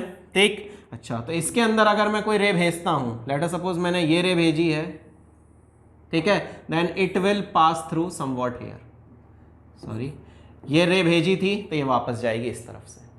ठीक है, अब देखो जरा बड़ी आसान सी बात कि जो इंसिडेंट रे, ये इंसिडेंट रे है, ये इंसिडेंट रे है, जो आ रही है वो इंसिडेंट रे, ये आपकी इंसिडेंट रे है। ठीक है, इंसिडेंट रे और नॉर्मल के बीच का एंगल कहलाता है एंगल आई। दोबारा सुन लीजिए, इंसिडेंट रे और नॉर्मल के बीच का जो एंगल है वो कहलाता है एंगल आई, और नॉर्मल और रिफ्लेक्टेड रे के बीच का जो एंगल है that is basically termed as angle R. तो ये एंगल आई जो होता है ये एंगल आर के इक्वल होता है। अच्छा, ये जो एंगल आपका बचा हुआ है this is called glancing angle, इसको एंगल जी कहते हैं। मिरर और इंसिडेंट रे के बीच के एंगल को एंगल जी कहते हैं। ये भी आपस में बराबर होते हैं बट वो हमारा लॉ नहीं है। ठीक, आगे बढ़ते हैं। यहां पर देखो जरा, ये आपका नॉर्मल है तो नॉर्मल के साथ में इंसिडेंट रे आई बना रही है और रिफ्लेक्टेड रे आर बना रही है, ये भी आपके इक्वल होते हैं। ठीक है, यहां पर भी इंसिडेंट रे आपका एंगल आई बना रही है, रिफ्लेक्टेड रे एंगल आर बना रही है। ठीक है, तो ये आपका कहलाता है एंगल आर। तो ये तीनों laws, angle I equals to angle R, ये तीनों चारों जो भी मिरर्स आप जानते हो, ठीक है, उन सब के लिए कंप्लीटली वैलिड है। अगर ये डायग्राम्स आपको समझ में नहीं आए हैं, मैं एक बार फिर से बता देता हूँ। एक मिरर होता है जिसको कॉनकेव का नाम दिया जाता है। कॉनकेव मिरर में अगर आपको इस पॉइंट पर इंसिडेंस कराना है तो आप नॉर्मल कैसे खींचेंगे, तो जो सी है आपका, उस सी से इस पॉइंट को ज्वाइन कर दीजिए, it will serve as a normal. ठीक है, अब इस पर आप रे भेज दीजिए, ये आपने रे भेजी। ठीक है, इसने कुछ एंगल आई बनाया है, ये इतने ही एंगल पर आर बना के वापस चली जाएगी। ठीक है, अच्छा, अगर आप इसी रे को इस तरह से मिरर पर रखते हैं तो ये आपका कॉन्वेक्स मिरर हो गया। इस पर अगर आपने यहाँ पर नॉर्मल लिया है तो ये नॉर्मल की तरह सर्व करेगा। जब ये सी से ज्वाइन होएगा तब इस केस में आपका पैरेलल रे आई। ठीक है, इसने नॉर्मल के साथ में इधर एंगल आई बनाया और इधर एंगल आर बना दिया। ठीक है, तो एंगल आई और एंगल आर जो होते हैं वो आपस में इक्वल होंगे। अब आपको ये समझ में आ गया होगा कि ये कन्वर्जिंग क्यों है और ये डाइवर्जिंग क्यों है। ठीक, क्योंकि नॉर्मल के साथ ही तो बनाएगा, इधर तो बना ही नहीं सकता ना रे आके, उधर ही बनाएगा नॉर्मल के साथ में। तो ये किसी भी जितने एंगल आई पर आएगा उतने ही आर पर वापस लौट जाएगा। And this is valid for all types of mirror. ठीक है, अच्छा, दो तरह के इंसिडेंसेस के बारे में मैं थोड़ी सी चर्चा ज़्यादा कर लेता हूँ। एक होता है आपका नॉर्मल इंसिडेंस का केस और एक होता है आपका ग्रेजिंग इंसिडेंस का केस। नॉर्मल इंसिडेंस के केस में क्या होगा वो समझिए ज़रा। नॉर्मल इंसिडेंस के केस में आपका जो रे है, ठीक है, वो 90 डिग्री पर इस पर भेजा जाएगा। ठीक है, ये अगर आपका मिरर है तो इस पर 90 डिग्री पर भेजा जाएगा। 90 डिग्री पर भेजने के पश्चात ये वापस अपने पाथ को रिट्रेस कर लेगा, क्योंकि इस केस में एंगल आई जो है वो 0 हुआ तो एंगल आर जो है वो 0 होगा। वजह यही तो नॉर्मल खींचोगे बेटा, यही तो नॉर्मल होगा बेटा। तो नॉर्मल के साथ में जो एंगल बनेगा that is basically 0। Incident ray और नॉर्मल के बीच का एंगल 0, तो इंसिडेंट रिफ्लेक्टेड रे और नॉर्मल के बीच का एंगल भी 0 होगा। दैट्स वाई जिस पाथ से आएगी उसी पाथ से वापस चली जाएगी। सिमिलर इस केस में ये पॉइंट ऑफ इंसिडेंस वो सॉरी सी है, तो सी पर अगर आप 90 डिग्री ड्रॉ कर देते हो then it will serve as a incident ray. ये जिस एंगल पर आई है उसी पाथ से वापस लौट जाएगी। That's why it will retrace its path. ठीक, ये नॉर्मल इंसिडेंस का केस हुआ। इसमें एंगल जी जो है दैट इज 90 बेसिकली। ये एंगल जी जो बनता है ग्रेजिंग मतलब जो ग्लांसिंग एंगल है वो 90 बनता है। एंगल ऑफ इंसिडेंस और एंगल ऑफ रिफ्लेक्शन 0 होते हैं। ठीक, अच्छा, दूसरा इंसिडेंस बात करता हूं मैं, that is called grazing incidence. Grazing incidence के केस में क्या होता है कि रे जो है, ठीक है, वो मिरर के बिल्कुल सट के चलती है। जैसे ये आपका मिरर है, इस पर जो इंसिडेंट रे है वो यहाँ से आई, ठीक है, और इधर ही चली जाएगी। ठीक है, अगर इससे पॉइंट ऑफ इंसिडेंस कह रहे हो तो यहाँ 90 डिग्री का एंगल बनाया है नॉर्मल के साथ में, एंगल आई 90, एंगल आर 90। ठीक, सिमिलरली अगर मैं मिरर को आपका कॉन्वेक्स ले लेता हूँ, ठीक है, तो अगर रे यहाँ से आई, ये रे आई, ठीक है, और ये रे जो है वो इधर ही चली गई। ठीक है, तो इस केस में 90 और ये भी 90, ये आपके केसेस कहलाएंगे ग्रेजिंग इंसिडेंस के। ठीक है, और ये केस हैं आपके नॉर्मल इंसिडेंस के। इनके केस में कभी कभी आई और आर की वैल्यू पूछ लेता है, तो थोड़ा सा ध्यान रखिएगा ताकि आपको परेशानी ना हो। ठीक है, अच्छा, और बढ़ते हैं आगे और समझते हैं चीज़ों को। देखो ज़रा, आगे जब बढ़ रहे हैं अपन तो इससे रिलेटेड कुछ बात कर लेते हैं। ठीक, and next is what, angle of deviation. Next is angle of deviation. अच्छा, पहले मैं आपको प्लेन मिरर से ही ज़्यादा पढ़ाऊंगा। ठीक है, उसके बाद में मैं आपको जो आपके सर्कुलर मिरर्स हैं या स्फेरिकल मिरर्स जो हैं उनके बारे में पढ़ाऊंगा। ठीक है, तो सबसे पहले अपन प्लेन मिरर के बारे में ही बात कर रहे हैं। ठीक है, ये लेट अस सपोज आपका प्लेन मिरर है। इस प्लेन मिरर पर आपने कोई एक रे भेजी। ठीक है, ये रे आपकी जिस एंगल पर आई है उसी एंगल पर वापस लौट के चली गई। ठीक है, एंगल आई की वैल्यू एंगल आर के इक्वल। ये रे इधर जानी चाहिए थी। ठीक है, ये रे इधर जानी चाहिए थी। ये इंसिडेंट रे है, ये आपकी इंसिडेंट रे को प्रोड्यूस किया गया है और ये आपकी रिफ्लेक्टेड रे है। सो जो रिफ्लेक्टेड रे है वो जिस डायरेक्शन में गई है, ठीक है, उसके और इंसिडेंट रे प्रोड्यूस्ड के बीच का जो एंगल है that is termed as basically the angle of deviation. इसको कहा जाता है एंगल ऑफ डेविएशन, ठीक है। इस एंगल ऑफ डेविएशन की वैल्यू आप आराम से निकाल सकते हैं, ठीक है। इस एंगल ऑफ डेविएशन की वैल्यू कितनी हो जाएगी, तो देखो जरा इन तीनों का सम कितना होना चाहिए, एंगल आई, ये एंगल आर भी तो एंगल आई के ही बराबर होता है, angle I plus angle delta equals to 180 degree, ठीक है। सो ये क्या फॉर्म कर रहे हैं, लीनियर पेयर फॉर्म कर रहे हैं। लीनियर पेयर का मतलब होता है एक लाइन पर सारे एंगल्स का sum 180 degree. So 2 times angle I is equal to plus angle delta equals to 180। मुझे अगर एंगल डेल्टा की वैल्यू फाइंड करनी है तो I can write it as 180 minus 2 times angle I. This is nothing but just the angle of deviation in case of plane mirror. Plane mirror के case में आपका ये इंसिडेंस का case हुआ, तो आपका जो एंगल ऑफ डेविएशन है it is 180 minus 2 times angle I, ये बात याद रखना, ठीक। अच्छा, अब अगर एक मिरर था तो आपको एंगल ऑफ डेविएशन पता चल गया। मान लो 2 मिरर्स हैं तो आप निकाल लेंगे आसानी से। देखो जरा एक केस लेता हूं, जनरल केस, एक ये मिरर है आपका और एक ये मिरर है, ठीक है। इन दोनों मिरर से आपका एंगल ऑफ रिफ्लेक्शन आपको एंगल ऑफ डेविएशन पता करना है। इन दोनों के बीच का एंगल थीटा है, ठीक है। सो देखो जरा, आपने एक रे भेजी, ठीक है, एक रे आपने यहाँ पर भेजी। जब आप इस रे को भेज रहे हो, ठीक है, तो आप ये देखो कि किस एंगल पर भेजा आपने, एंगल आई पर, ठीक है। अच्छा, एंगल आई पर भेजा, ठीक है। अच्छा, अब ये वापस टकरा के आपकी इधर गई, आपका 180, ये आपका एंगल आई, ये आपका एंगल आई, ठीक है। अच्छा, ये आपका एंगल आई है, ठीक है, तो ये आपका कितना हो गया 90 माइनस आई। इस एंगल को आप क्या कंसिडर करोगे, 90 माइनस आई। अच्छा, जब आपने इसको 90 माइनस आई कंसिडर किया, अब दो चीज़ें हैं, आपकी रे जो है वो आपकी क्लॉकवाइज भी और एंटी क्लॉकवाइज भी दोनों तरफ डेविएट कर सकती है, ठीक है। तो इस चीज़ को थोड़ा सा ध्यान रख लेना कि डेविएशन किधर हो रहा है, ये चीज़ थोड़ा सा ध्यान रख लेना कि डेविएशन किधर हो रहा है, ठीक है। अच्छा, आगे बढ़ो ज़रा। तो अगर आपकी एक डायरेक्शन में मान लो इधर डेविएट कर गई ये रे, इधर डेविएट कर गई, आपने इस डायरेक्शन को अगर पॉजिटिव ले लिया, ये कौन सी डायरेक्शन है, ये डायरेक्शन है आपकी क्लॉकवाइज। अगर आपने इसको पॉजिटिव ले लिया तो ध्यान रखना कि दूसरी रे के लिए यही डायरेक्शन पॉजिटिव रहेगी, इसको नेगेटिव मत कंसीडर करना आप। जैसे मान लीजिए कि अब ये रे जो है यहाँ पर एंगल कितना बन जाएगा, देख लेते हैं ज़रा। इसको मैं अभी x का नाम दे दूँ और फिर x की वैल्यू निकाल लूँगा। ज़रा देखो, मैं x की वैल्यू यहाँ से निकालने जा रहा हूँ, ठीक। इस ट्राइंगल को कंसिडर करना OMN, ठीक है, OMN ट्राइंगल देखना। इन ट्राइंगल OMN, इस OMN ट्राइंगल की अगर मैं बात करता हूं तो ऐसे सोचो जरा कि जो सम है तीनों एंगल्स का, इस एंगल का, इस एंगल का और इस एंगल का सम जो है वो 180 होना चाहिए। तो x plus theta plus 90 minus I is equal to 180।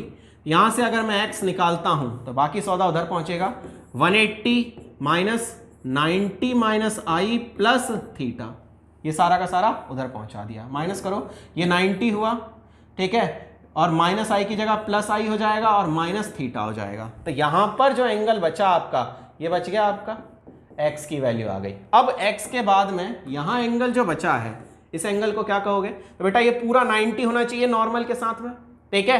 तो इसकी वैल्यू कितनी हो जाएगी, तो यहां I2 की जो वैल्यू आई, I2 जो बना आपका वो कितना हो जाएगा, 90 माइनस ये x, 90 माइनस x, इसकी वैल्यू कितनी हो गई, 90 minus 90 plus I minus theta, that comes out to be 90 से 90 गया, ठीक है, तो थीटा माइनस आई। इसके केस में I2 की जो वैल्यू आ गई वो आ गई आपकी थीटा माइनस आई। अब यहां चेक कर लेना कि ये रिफ्लेक्शन इसी डायरेक्शन में हो रहा है या फिर अपोजिट डायरेक्शन में। अगर सेम डायरेक्शन में होगा तो ध्यान रखना कि दोनों डेविएशन पॉजिटिव हो गए। अगर ये अपोजिट हो रहा है तो ये डेविएशन आपका नेगेटिव हो जाएगा। ये डेविएशन आपका कैसा हुआ, ये डेविएशन हुआ आपका 1 और ये डेविएशन आपका हुआ डेल्टा 2, ठीक है। अब अगर आपको नेट डेविएशन निकालना है तो कैसे निकालेंगे, सो नेट डेविएशन या टोटल डेविएशन, जो भी आप वर्ड यूज करें, नेट डेविएशन या फिर टोटल डेविएशन वर्ड जो भी आप यूज कर रहे हैं, उसके लिए आप क्या करेंगे, देखो जरा। So delta total equals to delta 1 plus delta 2। Delta 1 की वैल्यू कितनी हुई?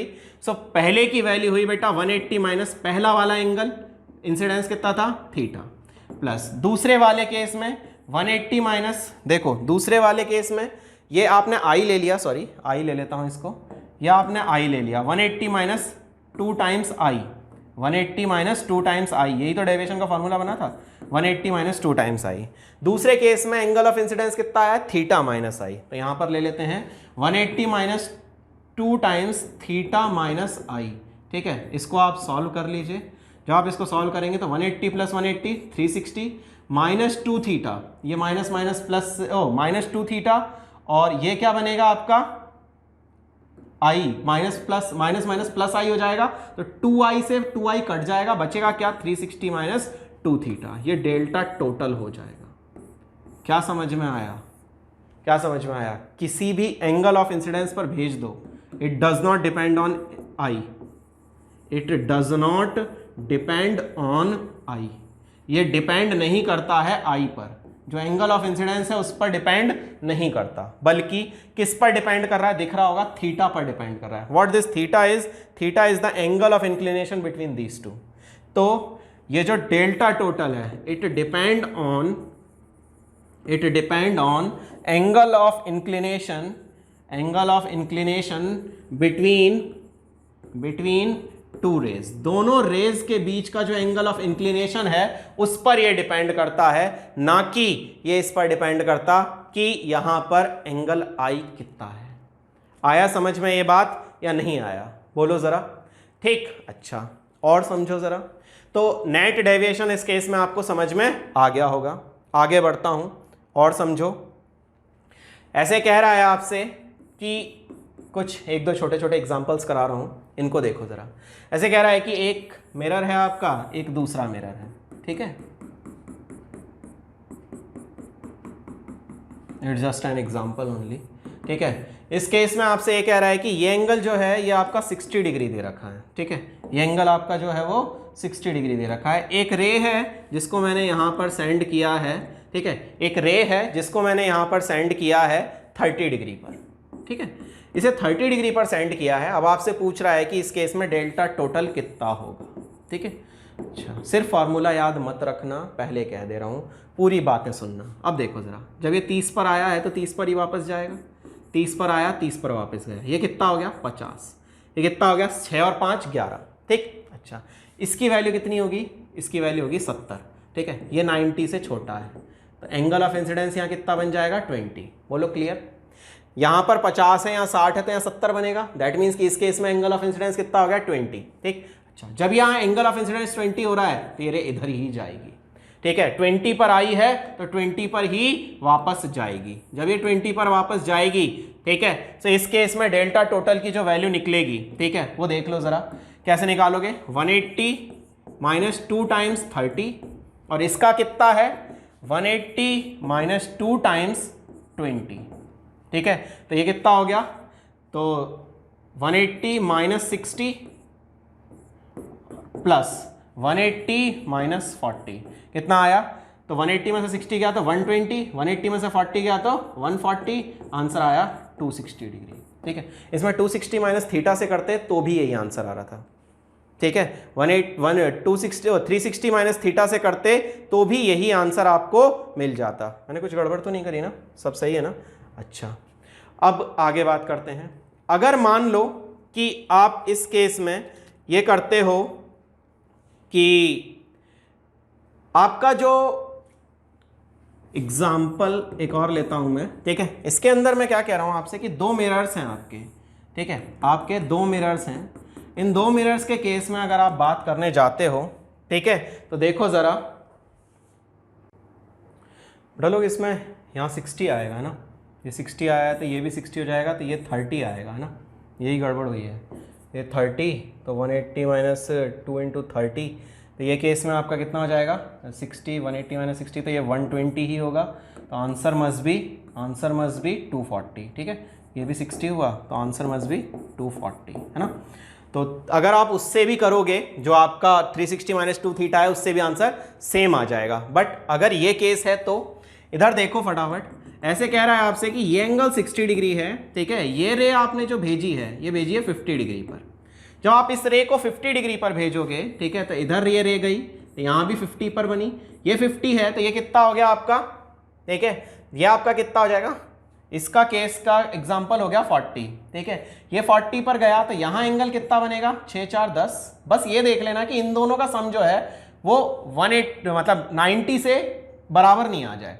अगर ये दोनों का सम 90 से कम आ गया तो ये 360 माइनस 2 थीटा वाला फॉर्मूला मत लगाना। 60 प्लस 40 100 हो गया, मतलब ये एग्जांपल में फॉर्मूला लग जाएगा। यहाँ एंगल कितना बनेगा 10 डिग्री चल जाएगा, ठीक। यहां पर भी आप 360 माइनस 2 थीटा लगा के आराम से डेविएशन निकाल सकते हैं। तो 360 माइनस 2 इंटू कितना, यहां पर आ जाएगा आपका 60, दैट मीन्स ये आ गया आपका 240, ये भी हो जाएगा। तो मतलब 40 और 60 इन दोनों का सम देख लिया करो। ये 90 से ऊपर होगा तो ठीक, अगर ये 90 से कम हुआ तो, जैसे एक केस ले लेता हूं, इस केस में देखो जरा, यहां मैंने 60 लिया, ठीक है, यहां पर मैंने एंगल लिया 60, ठीक है, और यहां पर जो मेरा एंगल है वो है आपका लेट अस सपोज 70 डिग्री, ठीक है, यहां 70 डिग्री है तो ये कितना हो गया, ये हो गया 20, ठीक।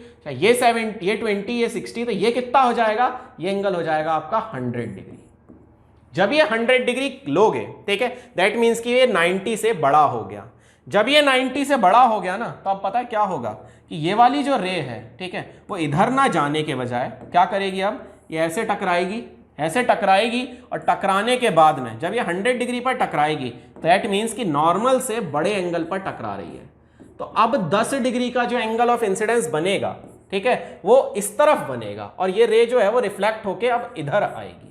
तो ये चीज चेक कर लेना कि इन दोनों का सम 90 से बड़ा ही आए। अब देखो 60 प्लस 20 कितना हुआ 80, तो ये एंगल जो है ये आपका अब बिगड़ जाएगा। अब इस केस में क्या करना पड़ेगा, देखो जरा, इस एंगल ऑफ इंसिडेंस की वैल्यू कितनी हो गई आपकी, क्योंकि यहां टोटल एंगल 100 बन रहा था, तो नॉर्मल के साथ कितना एंगल बनाएगा, 100 में से 90 माइनस कर दो, 10 इधर 10 इधर। अब देखो जरा गौर से इस क्वेश्चन को कैसे करोगे, तो डेल्टा 1 की वैल्यू कितनी हुई, तो 180 माइनस 2 एंगल आई कितना है 70, कितना आ गया आपका 40 डिग्री, ठीक है। अच्छा, अब डेल्टा 2, ये 40 डिग्री किस डायरेक्शन में आया है, क्लॉकवाइज, ठीक। अच्छा, डेल्टा 2 देखो, डेल्टा 2 के केस में 180 माइनस 2 इंटू 10 डिग्री।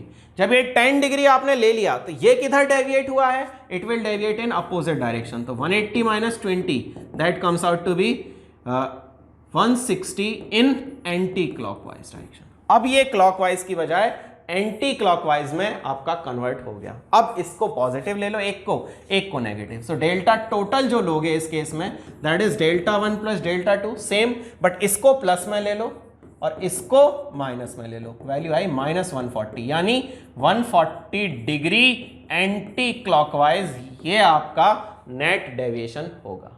ये चीज ध्यान रखिएगा, ठीक है ना, बहुत अच्छे से सिखा रहा हूं, इस चीज को ढंग से ध्यान रखिएगा, it will give you a lot of benefit, ठीक। तो ये ध्यान रखना कि इन दोनों का सम जो है वो 90 से छोटा रह जाए तो काम सही है, और अगर ये 190 से बड़ा पहुंच गया तो समझ लेना कि कुछ ना कुछ गड़बड़ है भाइयों, ठीक। अच्छा, और देख जरा, और समझ जरा, ऐसे कह रहा है आपसे कि डेविएशन निकाल लिया हमने, ठीक। अच्छा, अब बता देता हूं रिफ्लेक्शन थ्रू प्लेन मिरर, अब बता देता हूं रिफ्लेक्शन थ्रू प्लेन मिरर, ठीक है। आज ज़्यादा नहीं बताऊंगा बिकॉज ऑफ जो अभी पिछले चैप्टर हैं उसके भी क्वेश्चंस आपने किए नहीं हैं। सो रिफ्लेक्शन थ्रू प्लेन मिरर की बात करता हूं, तो देखो ज़रा, ये लेट अस सपोज आपका एक प्लेन मिरर है, ठीक है, ये आपका प्लेन मिरर है, ठीक है। इस प्लेन मिरर पर यहाँ एक ऑब्जेक्ट रखा हुआ है आपका, ठीक है। तो ये ऑब्जेक्ट रखा हुआ है लेट अस सपोज आपका x डिस्टेंस पर, आपने एक रे भेजी, ठीक है, ये इधर आ गई, इस रे को पीछे बढ़ाया, एक रे आपने यहाँ से सीधे भेज दी, ये रे अपने पाथ को रिट्रेस करती हुई आ गई, इन दो रेज को आपने यहाँ पर मीट कराया, जहाँ पर रिफ्लेक्टेड रेज पीछे बढ़ाने पर मिलती हैं वहाँ क्या बनती है, इमेज। ये आपका एंगल कितना था, यहाँ एंगल था एंगल आई, यहाँ पर एंगल आई है तो ये 90 माइनस आई हो गया, ये 90 माइनस आई है तो देखो ज़रा, ये एंगल आई है तो ये भी एंगल आई हो गया, एंगल आई, ठीक है, ये आपका एंगल आई हो गया, तो सॉरी ये वाला एंगल आई हुआ, ये एंगल आई हुआ तो ये आपका 90 माइनस आई हुआ। अब जरा देखो, ये 90 और ये 90 माइनस आई, ये 90 और ये 90 माइनस आई, ये दोनों ट्राइंगल, ठीक है, ओ एम पी, इसको नाम दे देता हूं एम, इसको नाम देता हूं पी, और ये ओ और ये आई, तो ओ एम पी और आई एम पी, ये दोनों ट्राइंगल आपके सिमिलर हो गए। यानी ये डिस्टेंस जो है ऑब्जेक्ट और इमेज के बीच का डिस्टेंस, और जो आपका इमेज और मिरर के बीच का डिस्टेंस है, ये आपका सेम हो गया, ठीक है। So distance O P is equals to distance I P. Distance O P जो है वो आई पी के इक्वल हो गया, ठीक है। दैट मीन्स कि जो ऑब्जेक्ट का डिस्टेंस है मिरर से, ठीक है, it is equals to image distance from mirror. Object distance from mirror is equals to image distance from mirror. इसको कहा जाता है ऑब्जेक्ट डिस्टेंस। किससे किस का भी डिस्टेंस है ये? ऑब्जेक्ट और मिरर का।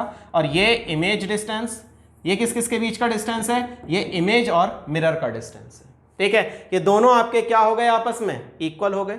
अच्छा, दूसरी बात सुनो जरा। दूसरी बात है आपके पास में कि जो साइज है H I, height of image और हाइट ऑफ ऑब्जेक्ट, वो हमेशा इक्वल होंगे। इमेज पीछे बढ़ाने पर मिली है तो कैसी होगी? वर्चुअल एंड इरेक्ट होगी, वर्चुअल एंड इरेक्ट होगी। और तीसरी बात, ये इमेज जो होती है ये कहलाती है लेटरली इन्वर्टेड, ठीक है, मतलब राइट हैंड लेफ्ट हैंड दिखेगा और लेफ्ट हैंड राइट हैंड दिखेगा। ये छोटी चीज़ें आप समझ चुके होंगे, ठीक है। चाहो तो लिख लो side by side inversion, side by side inversion, एक दूसरे साइड का इन्वर्जन उल्टी दिखेंगी, एक साइड दूसरे का उल्टा दिखेगा। This is called side by side inversion. Clear है ये बात? ठीक है। सो